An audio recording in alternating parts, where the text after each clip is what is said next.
ու միայն գույքարկ ավելացնել, այսօր նայելով որ մարդիկ հոշակառու են, որոնք եղել են բարեխիղճ աշխատող, ծառայող, դասախոս, բժիշկ, գիտնական,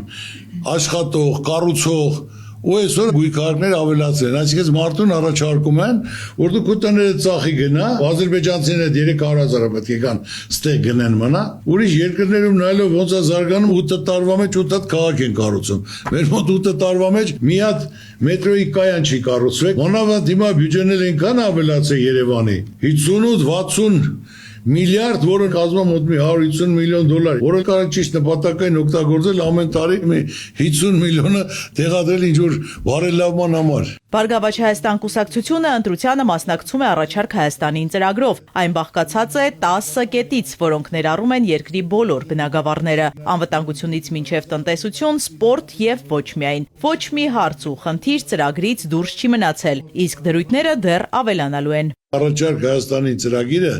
որ հիմնական մոտեցումն ու սկզբունքը փոխել ենք, ոչ թե մենք պետք է լուրջ դեմքերով նստեն ծրագիր կազմեն, այլ հակառակը պետք է մարդուն հարցնեն, ոնց որ մենք ուսանողներին հարցեցինք, հարցում արեցինք, որն է իրենց խնդիրը, խնդրեմը, թե սովորելու համար, թե աշխատելու համար մարդիկ գրեցին։ Նույնն էլ տարբեր ոլորտի, ասենք սկսած աշխատողից, ծառայողից, փոքր ու միջին բիզնեսից, գյուղացուց, բոլորն լավ գիտեն իրենց խնդիրն ու խնդրեմը որն է, որտեղ հարկավոր լուծում տալ եւ մարդիկ կարողանան բարեխիղճ կերպով աշխատել, բարեկեցիկ իրենց տունը պահեն։ Մարդիկ ուրիշ բան չեն ուզում։ Դրա համար մարդիկ ոչ թե անպագորգոր հերթացուցիցի դեմ նստած կամ խմբով հավաքվելով խոսա, խնդրեմ թող գնա ժողովրդի մեջ մտնեն, այլ ոչ թե ստուգեն ով է եկե, ով չի եկե, այս որ կուսակցությունից, այլ լազեք մարդկանց հետ մաքուր խոսեն, հասկանան, մարդկանց վիճակը որն է։ Որոշ օրենքներ պետք է փոխվեն, ԲՀԿ առաջնորդը անարդար է համարում, որ տաքսու եւ մյուս վարորդներին հավասարաչափ բալեր են տրվում։ Օրվա ապրուստը տաքսի վարելով վաստակող մարդկանց պետք է ավելի մեծ հնարավորություն տրվի։ Առաջնահերթ լուծում է պահանջում նաեւ վարորդական իրավունքների խնդիրը։ Վարորդական իրավունքների խնդիրը, որ ոչ մեկը դաժե մարդը չի գիտի, որ ինքը արդեն դատված է։ Որ ինչ-որ կարկա խանգարե, դա համար դատվածություն կա մարդու վրա կարան գործի չընդունեն, կարան իրեն եսին վիզա չտան գնալու համար, բայց կարգ խանգարելու համար, որ մարդը հանցագործը, դա ինչ օրենք է։ Այսօր տաքսիստներն այս կա դասախոս, կա հարվեստագետ, որ մարդիկ իրեն ընտանիքը պահելու համար գիշերը գնում է քշում է, կարող է գործից հետո էլ գնա քշի, որ կարողանա իր տունը պահի։ 12-20 ժամ քշում է, որ կարողանա բավարարել իր երեխայի հացը, ուսման վարձը, ծնողին, առողջապահության խնդիրը։ Իհա նա կարող է, եթե սովորականը 12 միավոր է, 13, դառնալի 25-30։ Մենք ինչ ենք կատարում։ Ռեալ ոչ մի բան, այլ մի հատ որոշում ես կայացնում, բայց այդ մարդու մի 20,000 ընտանիք փրկում ես։ Լրջագույն բարեփոխումներ պետք է կատարվեն նաև բանկային համակարգում։ Չկա համայնք, որտեղ մարդիկ չբողոքեն վարկային բեռից։ Լուծումը առաջարկ Հայաստանին ծրագրում է։ Վարկային գերությանը եւ բանկային ռեկետին պետք է վերջ տրվի։ Մենք ունենք 650,000 ընտանիք, 2,450,000 վարկավոր, ճիշտ է թե ոչ։ Որտեւ ինչ որ մեկ 3 աստեր տես բան չկա։ Մենք հակադարձել ենք։ Ճիշտ է, չէ՞ թվերը։ Մի բանը քիչ եք ասել։ Հələ ավելացել է, բանը քիչ եմ։ Բայց եթե ունենք մենք 650,000 ընտանիք, 2,450,000 վարկառու, այսինքն ամեն տնից 2-3 հոգի վարկի տակ են, չէ՞։ Այո։ Բանկային համակարգ այսօր ես ասել եմ մեկ անգամ ես ասում եմ, լոմբարդային համակարգ է։ Ստե բանկային համակարգ չկա։ Ծրագիրը տանում է ցանկացած արտասահման երկրում։ Նայում են ծրագիրը լիարժեք արդարացի չի, շահույթ չի կարաբերի, մարդուն գումար չեն տրամադրում։ Եկ այստեղ կապ չունի, տունը տարժի 100,000, 20,000 տեղում տալիս են 30,000, վերցու գնա։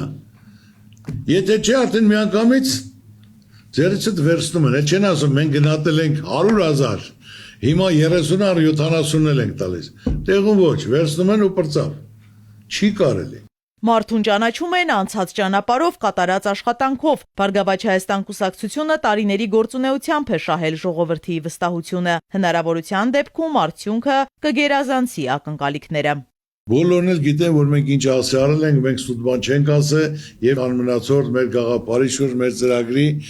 արել ենք մեր երկրի մեր ժողովրդի համար։ Մեկ ինձ հարց տվեց, պարոն Ծառուկյան, դուք եք հինը։ ասում եմ քո ցավը տանեմ, այդ երբ եմ ես կառավարեմ, մի հատ էլ ասեք տեսնեմ, հետո հնարավորություն տա, որ ես իմ թիմով կառավարեմ, որ տարբերությունը օրորի դուք զգաք։ Ծրագիրն էլ կա, հնարավորությունն էլ կա, թիմն էլ կա, մարդիկ էլ կան։ Այսօր ինչ որ գործ ձեռնարկում ես, պետք է 100% ճիշտ մարդկանց հետ, ճիշտ մասնակիցների հաշվարկած լինես, որ ինչ ես անելու, դրա դիմաց ինչ ես ստանալու, որ ասեմ անմիջապես 3 ամսվա ընթացքում բոլորի կյանքը կփոխվի։ Հայաստանը զբոսաշրջային հսկայական ներուժ ունի, որը սակայն լիարժեք չի իրացվում, նշում է Գագիկ Ծառուկյանը։ Միջազգային գործընկերոջ հետ հանդիպումից մի դրվագ է պատմում։ Մոտ օրերս ինձ մոտ եկել էին իմ գործընկերները, հյուրանոցի Կեմպինսկի ներկայացուցիչ տնօրենը, որը Վրաստանից էր եկել, ուզում էր Հայաստանում շրջել։ Կազմակերպեցի գնաց լրիվ նայեց եկավ, ասեց ձեր տուրիստական այդ ամեն ինչը ավելի հզոր է, մի քանի անգամ քաստի Վրաստանինը, բայց դու լիարժեք չեք կարող ճիշտ օգտագործեք։ Տուրիզմը դա ոսկու հանք է։ Եթե հիմա 20 միլիոն տուրիստ գա,